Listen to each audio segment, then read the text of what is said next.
بسم الله الرحمن الرحيم، والصلاة والسلام على أشرف المرسلين، وبعد. قصيدة جاية دي قصيدة بعنوان كلنا بنحب مصر. كلنا بنحب مصر. ودي قصيدة للانتماء للبلد. كلنا نعرف أن الرسول عليه الصلاة والسلام كان في أشد المحن. يعني كان في ربما حد يقول لك الدنيا والأسعار واللي وكل ده. كان سيدنا النبي عليه الصلاة والسلام في أشد الأذى وأشد المحن عندما أخرجوه من مكة.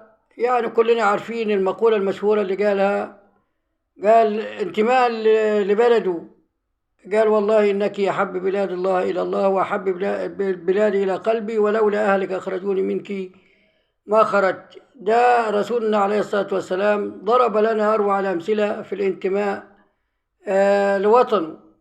فإحنا ليه ما نكونش منتمين لوطننا الحبيب مصر؟ إحنا جسمك كله وتكوينك كله من ترابة، من ميتها. يعني تكوينك من تراب مصر. فلابد مهما تكن الظروف ومهما تكن المشاكل ومهما تكن الأسعار ومهما يكن فيها لازم ولا بد الانتماء للوطن، واجب ديني ووطني. تعالوا نشوف كلنا بنحب مصر.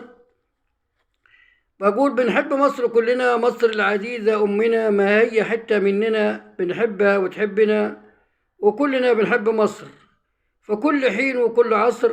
وقت الهزيمة نحبها وفي كل لحظة نصر.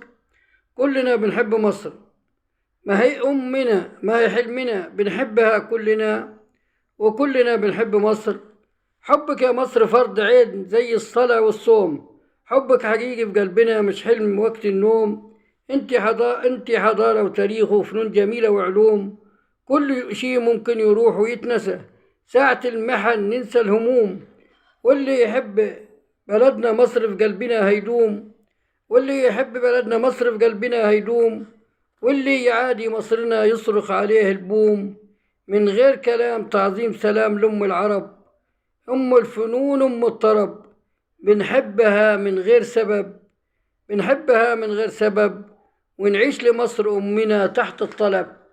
ونعيش لمصر أمنا تحت الطلب، ما نقولش مين مغلوب فيها ومن غلب. ما نقولش مين مغلوب فيها ومن غلب. لأمنا بنحبها في كل حين وكل عصر، وكلنا بنحب مصر. كلنا بنحب مصر. لازم نحب البلد ونعشق تراب البلد. ده بلدنا نحبها ونخاف عليها.